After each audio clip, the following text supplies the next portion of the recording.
अध्याय 29 purple cloud club house 2। Boss ने सामग्री जुटाने में भी काफी मेहनत की थी। आमतौर पर किसी इमारत की बाहरी दीवारों को चित्रित किया जाता था, जबकि अधिक महंगी दीवारों को संगमरमर से ढक दिया जाता था। इस बीच पर्पल क्लाउड क्लब हाउस की दीवारें प्राचीन चुंबकीय डिस्क से ढकी हुई थीं। पूरी इमारत की गुणवत्ता तुरंत बहुत ऊंचे स्तर पर पहुंचा दी गई। दीवार पर लगी प्रत्येक चुंबकीय डिस्क अमूल्य थी। उस समय जब इमारत का निर्माण किया जा रहा था, चुंबकीय डिस्क एकत्र करने वाले कई पुराने स्वामी क्लब हाउस के प्रवेश द्वार को रो रहे थे और 2 टुकड़े खरीदना चाहते थे। उन्होंने यहाँ तक सोचा कि बॉस एक खजाना बर्बाद कर रहा है।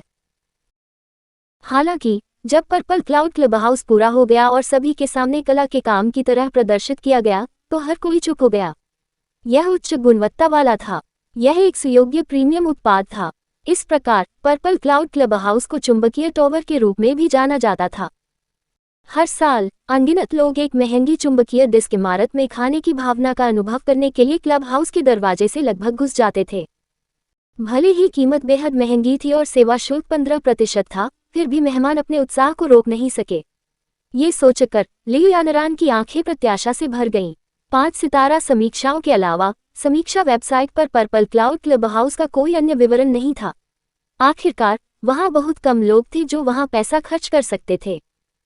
पहले कई मीडिया आउटलेट पूरे भोजन अनुभव को फिल्माने और ध्यान आकर्षित करने के लिए रेस्तरां में प्रवेश कर चुके थे। हालांकि वेटर ने उन्हें तुरंत रोक दिया और फिल्मांकन जारी रखने की अनुमति नहीं दी। पर्पल क्लाउड क्लब हाउस में उच्च स्तरीय सदस्यता सेवा थी। उन्हें इस प्रकार के रहस्य की आवश्यकता थी। इससे किसी को अंदर जाकर जांच करने की इच्छा हुई। थोड़ी देर बाद वे दोनों पहुंचे। अपनी स्थिति से वे पर्पल क्लाउड क्लब हाउस के शीर्ष पर नुकीली संरचनाओं को देख सकते थे। वे गोल और सुंदर लग रहे थे, और साथ ही उन्होंने दिखाया कि पर्पल क्लाउड क्लब हाउस आसपास के वातावरण से अलग था। भूमिगत पार्किंग में एक लिफ्ट थी जो सीधे पहली मंजिल तक जाती थी। वे दोनों लिफ्ट से पहली मंजिल पर गए। सुरुचिपूर्ण बाहरी हिस्से की तुलना में आंतरिक सजावट का सबसे सहज एहसास ये था कि यह महंगा था। वे प्रत्येक दृश्यमान स्थान के लिए सर्वोत्तम सामग्री और उत्पादों का उपयोग करेंगे। कई साधारण दिखने वाली चीजें सोने से मढ़ी हुई थीं, जिससे वे बहुत खूबसूरत और शानदार दिखती थीं। लियू यानरान की पुतलियां सिकुड़ गईं और वह आहें भरने के अलावा कुछ नहीं कर सकी। अगर मैं एक छोटा चाकू लेकर यहाँ घूमूं, तो मुझे डर है कि मैं बाहर कुछ महीनों तक अच्छा जीवन जी सकूंगा। सोने का कोई भी टुकड़ा बहुत मूल्यवान था। ये जुबान हंसे बिना नहीं रह सकी। इसे आजमाएं। यदि तुम भुगतान नहीं कर सकते तो मैं तुम्हें यहीं छोड़ दूंगा। लियू यानरान चुप थी। उसमें हिम्मत नहीं थी। ये हुआन और लियू यानरान ने जो रेस्तरां बुक किया था वह पहली मंजिल पर था। दरवाजे पर मौजूद परिचारिका विनम्रतापूर्वक उन्हें एक निजी कमरे में ले गई। मैडम लियू, कृपया इस तरह। जब उसने निजी कमरे के लकड़ी के दरवाजे को धक्का देकर खोला, तो सबसे पहले उनकी नज़र दरवाजे पर लगे लकड़ी के पर्दे पर पड़ी। वहां 2 ड्रैगन उस पर उकेरे गए मोतियों से खेल रहे थे। पंक्तियां सुंदर एवं सहज थीं। इसके अलावा ड्रैगन की आभा और मोतियों की चंचलता बहुत ज्वलंत थी। ये लकड़ी की स्क्रीन किसी प्राचीन वस्तु जैसी दिखती है। ये जुबान इंटीरियर डिजाइन की प्रशंसा करने से खुद को नहीं रोक सकी। परिचारिका ने आश्चर्य से अपनी आंखें चौड़ी की और लियू यानरान से कहा, आपके युवा स्वामी का निर्णय बहुत अच्छा है। उसने वास्तव में एक प्राचीन वस्तु को एक नज़र में पहचान लिया। यहाँ तक कि कई वयस्कों को भी ऐसा ज्ञान नहीं है। लियू यानरान ने ज्यादा कुछ नहीं बताया। उसने परिचारिका की ओर देखा और पूछा, मेनू कहाँ है? परिचारिका जाने के लिए मुड़ी। जल्द ही वर्दी में एक वेटर दोनों हाथों से मेनू पेश करते हुए प्रवेश किया। ये हुआ ने मेनू की ओर देखा भी नहीं और बस पूछा, आज आपने कौन से मुख्य व्यंजन सुझाए हैं? वेटर ने थोड़ा सिर हिलाया। उसने सिर्फ इसलिए ये हुआन के सवाल को नजरअंदाज नहीं किया क्योंकि वह छोटा था। इसके बजाय उन्होंने गंभीरता से उत्तर दिया, आज हमें वेलिंगटन स्टैक्स और फ्रांस से उड़ाए गए शीर्ष पायदान फोईग्रास प्राप्त हुए।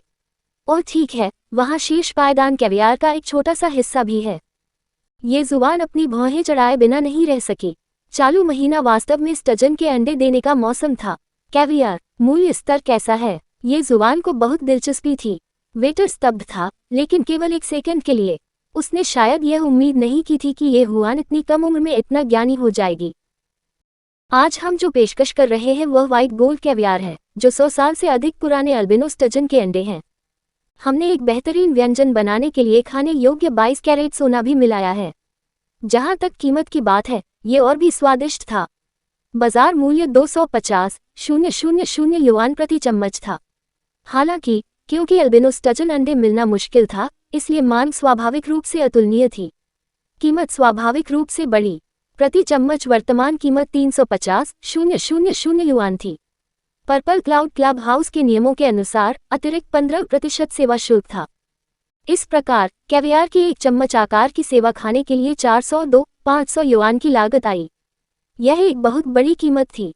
ये पहले से ही एक छोटे शहर के घर के बराबर थी। यह एक ऐसा व्यंजन था जिसका आनंद केवल अमीर लोग ही ले सकते थे। ये हुआ ने सिर हिलाया और कहा, मैं स्वाभाविक रूप से इस तरह के दुर्लभ व्यंजन को मिस नहीं कर सकती। मुझे 2 चम्मच चाहिए। 2 चम्मच। व्यंजनों के इस कौर की कीमत पहले ही 800,000 युआन हो चुकी थी। यहाँ तक कि वे वेटर भी, जो अमीर लोगों को देखने के आदी थे, ये जुबान को देखने से खुद को नहीं रोक सके। किस परिवार ने इस धनी युवा गुरु का पालन पोषण किया था? न केवल उनकी दृष्टि अद्भुत थी, बल्कि उनकी निर्भीकता भी अद्वितीय थी। इसके अलावा एक छोटा बच्चा बिना पलक झपकाए एक साथ इतना पैसा खर्च कर सकता है। ये बहुत आश्चर्यजनक था। ये जुबान ने फॉइल ग्रास स्टेक जैसे कुछ अन्य व्यंजनों का ऑर्डर दिया। वह स्वाभाविक रूप से इन चरम व्यंजनों को मिस नहीं कर सकता था। जहां तक लियू यानरान की बात है, वह चुपचाप वहां खड़ी रही और ये हुआन के आदेश सुनती रही। एक पल में जैसे ही उसने शीर्ष सामग्रियों और व्यंजनों के बारे में सुना, उसे लगा कि वह बस वहीं रहेगी और एक शुभंकर बनेगी। ऑर्डर देने के बाद ये हुआन ने प्राचीन दिखने वाले कमरे को देखा और शिकायत करने से खुद को नहीं रोक सकी। ये कमरा बहुत खास है, लेकिन खाना दूसरे देशों से आयात किया जाता है। यह मेल नहीं खाता। वेटर ने तुरंत माफी मांगते हुए कहा, सर, आपको बुरा अनुभव देने के लिए मुझे सचमुच खेद है। यहाँ के हर कमरे की थीम और विशेषताएं अलग अलग हैं। आप अगली बार कोई अन्य विषय चुन सकते हैं। बगल में लियू यानरान ने भी मुस्कुराते हुए कहा, मेरी राय में ऐसे सुंदर और काव्यात्मक कमरे का उपयोग कविताएं सुनाने और गाने सुनने के लिए किया जाना चाहिए। ये वास्तव में खाने के लिए उपयुक्त नहीं है। दरअसल ऐसा नहीं था कि वे मेल नहीं खाते थे। उन्हें बस यही लगा कि ऐसी कोई भी स्वादिष्ट चीज नहीं है जो इतने उत्तम दर्जे के कमरे से मेल खा सके। बहुत जल्दी व्हाइट गोल्ड कैवियार परोसा गया। व्हाइट गोल्ड कैवियार की थोड़ी मात्रा को देखते हुए ये हुआ ने एक छोटे चम्मच का उपयोग करके थोड़ा सा उठाया और अपने बाएं हाथ के मोड़ पर रख दिया। कुछ सेकंड के बाद उसने अपने हाथ पर रखे कैवियार को खा लिया। ये हुआ ने इसका स्वाद चखा और संतुष्ट होकर कहा, जैसी कि उम्मीद थी, ये दुनिया का सबसे अच्छा कैवियार है। ये चिकना और लोचदार होता है और इसका स्वाद भरपूर होता है। यह आश्चर्यजनक है। इस बीच लियू यानरान को ये हुआन की हरकतें समझ नहीं आईं। उसने अपना सिर झुकाया और पूछा, आप इसे अपने हाथ पर क्यों रख रहे हैं? क्या इसमें कुछ खास है? ये जुबान ने अपना सिर हिलाया और समझाया, ये कुछ खास नहीं है। बात सिर्फ इतनी है कि बहुत से लोग कहते हैं कि फिश रो सॉस हाथ के शरीर के तापमान से पिघलने पर बेहतर स्वाद देगा। ये हुआन, जो खुशी से खा रहा था, ने अपना हाथ लहराया और वेटर से 2 और चम्मच कैवियार परोसने को कहा। लियू यानरान ने व्हाइट गोल्ड कैवियार को देखा। ये चीज इतनी कम मात्रा में थी, इसकी कीमत ज्यादा नहीं होनी चाहिए, है ना? हालांकि ये बहुत हाई एंड लग रहा था। ये 10,000 युआन से अधिक होना चाहिए, है ना? TSK, इस चम्मच की कीमत 10,000 युआन से अधिक है। ये वास्तव में उसके जैसा कोई व्यक्ति नहीं था, जो प्रति वर्ष केवल सैकड़ों हजारों कमा सकता था। जैसे ही उसने खाया, लियू यानरान को रोने का मन हुआ। इतने लंबे समय तक काम करने के बाद उसे एहसास हुआ कि वह एक गरीब व्यक्ति थी। जैसे ही वे दोनों अपने भोजन का आनंद ले रहे थे, 2 आदमी नीचे एक वेटर से बहस कर रहे थे। हमारे चैनल की कहानी देखने के लिए धन्यवाद। अगले वीडियो में मिलते रहने के लिए बने रहें। कभी कभी गायब सामग्री की कहानी, कृपया समय पर त्रुटियों की रिपोर्ट करें। अलविदा।